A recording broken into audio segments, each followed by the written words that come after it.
সন্ধ্যা স্ন্যাক্সে যদি এই রকম গরম গরম দোকানের মতন পারফেক্ট সিঙ্গারা থাকে তাহলে কেমন হয়। আজ আমি বাড়িতেই খুব সহজ পদ্ধতিতে সিঙ্গারা বানিয়ে দেখাবো। আপনারা যে কোনো দিন যে কোনো সময় এটা বানিয়ে নিতে পারবেন। এতে কিন্তু দারুণ মুচমুচে ও খাস্তা হয়। আজ আমি মিনি সিঙ্গারা রেসিপি আপনাদের সাথে শেয়ার করব।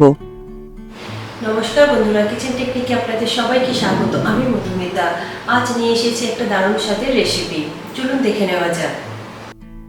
মিনি সিঙ্গারার জন্য আমি এখানে মেজারিং কাপের 1 কাপ পরিমাণে ময়দা নিয়ে নেব। দেব হাফ চা চামচ নুন, আর দিয়ে দেব হাফ চা চামচ কালো জিরে, আর দিয়ে দেব 3 টেবিল চামচ সাদা তেল। তবে এখানে তেলের পরিমাণটা বেশি দেবেন, তা না হলে কিন্তু খাস্তা হবে না। এরপর খুব ভালো করে ময়ানটা দিয়ে নেবেন যাতে তেলের দলাভাব না থাকে। দেখুন এইরকম ঝুড়ো ঝুড়ো হয়ে যাবে, আর হাতের মুঠোর মধ্যে এইভাবে চেপে দেবেন। তারপর ময়দাটা যদি এরকম দলাভাব হয়ে যায়, তারপরে হাতের চাপে যদি আবারও ঝুড়ো ঝুড়ো হয়ে যায়, তাহলে বুঝবেন যে ময়ানটা পারফেক্ট দেওয়া হয়েছে। এরপর অল্প অল্প করে জল দিয়ে এটাকে একটা শক্ত ডো তৈরি করে নেবেন। তবে জলটা গরম করবেন না, নর্মাল টেম্পারেচারের জল দেবেন। তবে জলটা একসঙ্গে দেবেন না, তাহলে খুব বেশি নরম হয়ে যাবে। সিঙ্গারার ডোটা একটু শক্ত হয়। আমার এখানে হাফ কাপেরও কম পরিমাণে জল লেগেছে, যেহেতু এটা শক্ত ডো হবে। নর্মাল আটা ময়দার মতন ডোটা তৈরি করবেন না।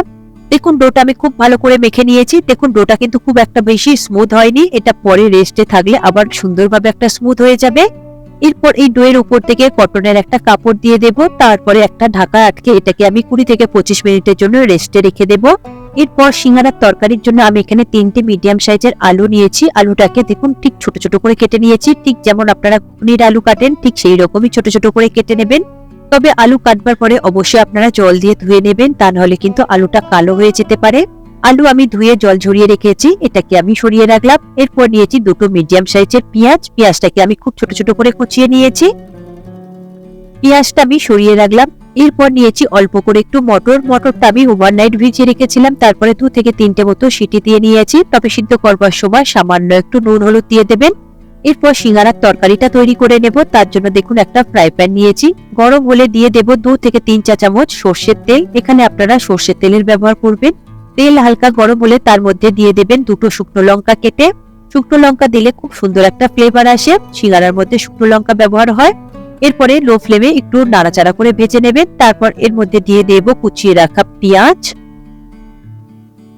পেঁয়াজ দেওয়ার পরে গ্যাসের ফ্লেমটাকে মিডিয়াম টু হাইতে রেখে পেঁয়াজটাকে একটু হালকা লাল লাল করে ভেজে নিতে হবে। তবে খুব বেশি বেরেস্তার মতো লাল করে ভাজবার প্রয়োজন নেই। দেখুন ঠিক এই রকম ভাবে ভেজে নেবেন। এরপরে দিয়ে দেব 1 চা চামচ আদা বাটা, আর দিয়ে দেব 1 চা চামচ রসুন বাটা। আদা রসুনের কাঁচা গন্ধ চলে যাওয়া পর্যন্ত আদা রসুনটাকে খুব ভালো করে একটু কষিয়ে নিতে হবে। তবে গ্যাসের ফ্লেমটাকে এই সময় আপনারা লোতে দেবেন, তা না হলে কড়ার গায়ে লেগে যাবে।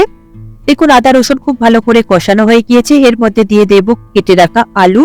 তবে সিঙ্গারার তরকারিতে আপনারা টমেটো ব্যবহার করতে পারেন। আমি আর টমেটো ব্যবহার করলাম না। আলুটাকে মশলার সাথে খুব ভালো করে 2 থেকে 3 মিনিট মতো ভেজে কষিয়ে নেব। এখন আলুটা ভাজা হয়ে গিয়েছে। এর মধ্যে দিয়ে দেব স্বাদ অনুযায়ী নুন, দেব হাফ চা চামচ হলুদ গুঁড়ো, দেব 1 চা চামচ জিরে গুঁড়ো। এটা ভাজা জিরের গুঁড়ো রয়েছে। তারপর দিয়ে দেব 1 চা চামচ ধনে গুঁড়ো, আর কালারের জন্য দিয়ে দেব হাফ চা চামচ কাশ্মীরি লঙ্কার গুঁড়ো। তবে কাশ্মীরি লঙ্কার গুঁড়োটা পুরোটাই অপশনাল, আপনারা এই জায়গায় ঝাল লঙ্কার গুঁড়ো ব্যবহার করতে পারেন।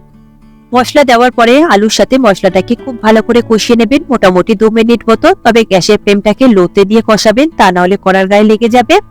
দেখুন কষানো হয়ে গিয়েছে। এর মধ্যে আমি দিয়ে দেব পরিমাণ মতো জল।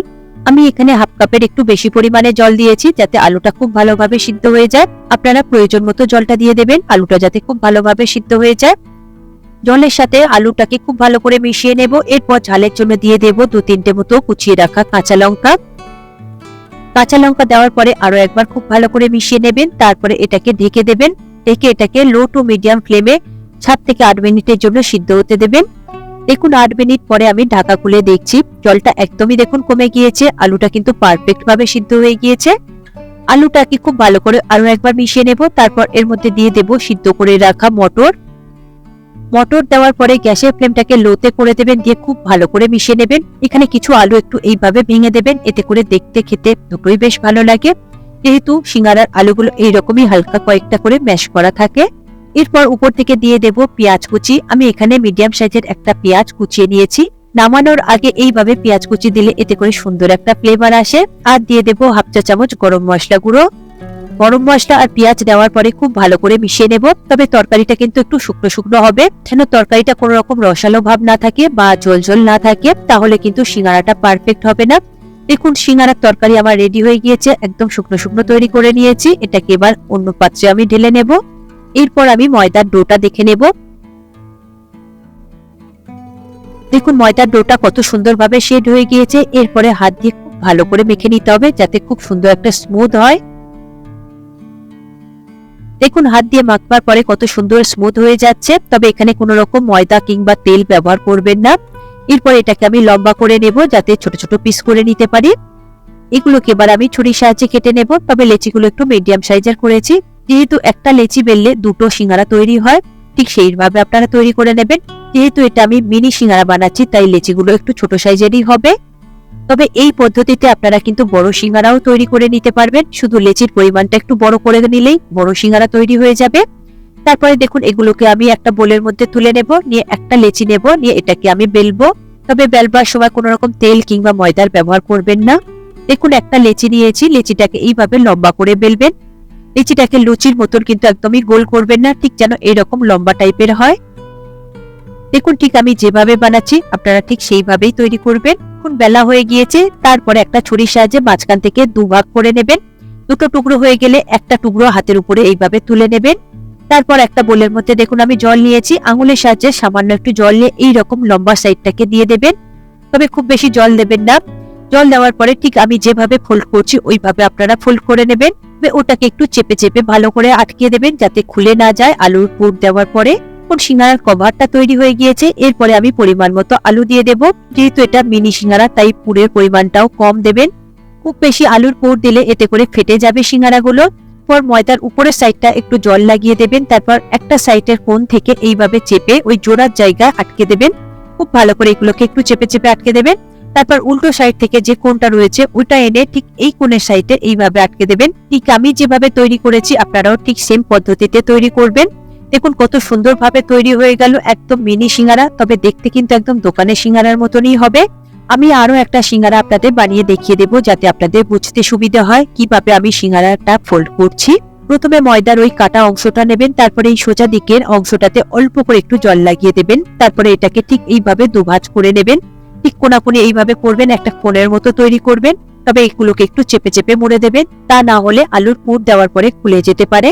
যখন এইরকম একটা কোণের মতো তৈরি হয়ে যাবে, তারপর পরিমাণ মতো আলু দিয়ে দেবেন। দেওয়ার পরে উপরের সাইডটা যেটা রয়েছে তাতে অল্প করে একটু জল লাগিয়ে দেবেন। তারপরে একটা সাইড থেকে ময়দার ওই লেচিটাকে টেনে এনে এই জয়েন্টের জায়গায় এইভাবে চেপে চেপে জুড়ে দেবেন। তারপর উল্টো সাইডে যেটা রয়েছে সেটাকে এইভাবে ফোল্ড করে ভাঁজ করে আরেকটা কোণের সাথে এইভাবে জুড়ে দেবেন। তবে জোড়াগুলো একটু চেপে চেপে করবেন, তা না হলে কিন্তু ভাজবার সময় খুলে যায় এগুলো। তাই এই ছোট ছোট দিকগুলো আপনারা একটু খেয়াল রাখবেন, তাহলে কিন্তু একদম পারফেক্ট দোকানের মতন সিঙ্গারা তৈরি হয়ে যাবে। দেখুন আমি আরো একটা সিঙ্গারা তৈরি করে আপনাদের দেখিয়ে দিলাম। বাকিগুলো একই রকম পদ্ধতিতে আপনারা তৈরি করে নেবেন। দেখুন আমি সমস্ত সিঙ্গারা তৈরি করে নিয়েছি, একদম মিনি সিঙ্গারা তৈরি হয়েছে। দেখুন এর মধ্যে কয়েকটা সিঙ্গারা খুবই ছোট ছোট বানিয়েছি, তবে আপনারা যে কোনো সাইজের বানিয়ে নিতে পারবেন, তবে সেম পদ্ধতিতে বানাবেন। এরপরে সিঙ্গারাগুলোকে ভেজে নেব। তার জন্য একটা আমি কড়াই নিয়েছি, তাতে আমি পরিমাণ মতো সাদা তেল দিয়ে দেব। তবে তেলটা আপনারা ডুবো তেলেই ভাজবেন, তাই তেলের পরিমাণটা একটু বেশি লাগবে। তেলটাকে মিডিয়াম ফ্লেমে মিডিয়াম গরম করে নেবেন, তবে খুব বেশি গরম করবেন না। তেল আমার মিডিয়াম গরম হয়ে গিয়েছে। এরপরে একে একে আমি সিঙ্গারাগুলোকে দিয়ে দেব। তবে খুব বেশি সিঙ্গারা একসঙ্গে দিয়ে আমি ভাজবো না, তাহলে ভেঙে যেতে পারে। তেলটা মিডিয়াম গরম হলে তার মধ্যে সিঙ্গারাগুলো দিলে খুব সুন্দরভাবে ভাজা হয়, ভিতর থেকে খুব সুন্দর খাস্তা হয়, মুচমুচে হয়। আর হাই ফ্লেমে যদি আপনারা সিঙ্গারাগুলোকে ভেজে নেন, উপর থেকে কালার এসে যাবে আর ভিতর থেকে একদম কাঁচা রয়ে যাবে। সিঙ্গারা দেওয়ার কয়েক সেকেন্ড পরে হালকা করে একটু নাড়াচাড়া করে দেবেন। এরপর গ্যাসের ফ্লেমটাকে একদমই লোতে করে দেবেন। লোতে করে দিয়ে সিঙ্গারাটাকে নাড়াচাড়া করে খুব ভালো করে ভেজে নেবেন। তবে সিঙ্গারাগুলো তৈরি হতে মোটামুটি আপনাদের 14 থেকে 15 মিনিট মতো সময় লাগবে লো ফ্লেমে। দেখুন সিঙ্গারাগুলো মাঝের মধ্যে একটু নাড়াচাড়া করে নিচ্ছি। দেখুন সিঙ্গারার কত সুন্দরভাবে কালার আসতে শুরু করে দিয়েছে। তবে হাই ফ্লেমে দিলে এইরকম সুন্দর কালারও আসে না, আর খাস্তাও হয় না, মুচমুচে হয় না। তবে সিঙ্গারাগুলো খুব বেশি ডার্ক করে ভাজবেন না, ঠিক এইরকম গোল্ডেন ব্রাউন করে ভেজে নেবেন। দেখুন সিঙ্গারা আমার ভাজা হয়ে গিয়েছে, নাড়াচাড়া করে সব দিকটা সুন্দরভাবে কালার এসে গিয়েছে। এরপরে ঝাঁঝরির সাহায্যে তেল থেকে তুলে নেব, নিয়ে একটা পাত্রের মধ্যে এটাকে রেখে দেব। ঠিক একই রকম পদ্ধতিতে আপনারা বাকিগুলোকে বেজে নেবেন। দেখুন সিঙ্গারাগুলো কত সুন্দরভাবে পারফেক্ট ভাবে ভাজা হয়েছে, একদম খাস্তা মুচমুচে দেখতেই লাগছে, পুরো দোকানের মতন হয়েছে। এরপরে এটাকে আমি একটা প্লেটের মধ্যে সার্ভ করে নেব। দেখুন একটা প্লেটের মধ্যে আমি সার্ভ করে নিয়েছি, তার সঙ্গে আমি পেঁয়াজ আর কাঁচা লঙ্কা রেখেছি আর সস রেখেছি। সস দিয়ে খেতে কিন্তু ভীষণ ভালো লাগে। কিছু দোকানে তেঁতুলের চাটনিও ব্যবহার করে, তবে সেই দিয়েও খেতে ভালো লাগে, তবে এই সস দিয়ে খেতে কিন্তু দারুণ লাগে। এরপরে উপর থেকে অল্প করে আমি একটু বিট লবণ ছড়িয়ে দিয়েছি। দেখুন দেখতে কতটা পারফেক্ট হয়েছে, একদম দোকানের মতন। আর ভাঙলে দেখুন কত সুন্দরভাবে খাস্তা মুচমুচে হয়েছে, হাতের চাপেই দেখুন ভেঙে যাচ্ছে, একদম ঝুরঝুরে হয়ে যাচ্ছে। খেতে কিন্তু অসাধারণ হয়েছে। আপনারা যে কোনো দিন যে কোনো সময় সন্ধ্যাবেলা একবার এইভাবে বানিয়ে নিন আর বাড়ির লোকেদের এইভাবে পরিবেশন করুন, দেখবেন একদমই বুঝতে পারবেন না যে এটা বাড়িতে বানানো না দোকান থেকে কিনে আনা। তবে প্রতিটা টিপস আর প্রতিটা স্টেপ কিন্তু আপনারা ফলো করবেন, তা না হলে কিন্তু এইরকম পারফেক্ট তৈরি হবে না।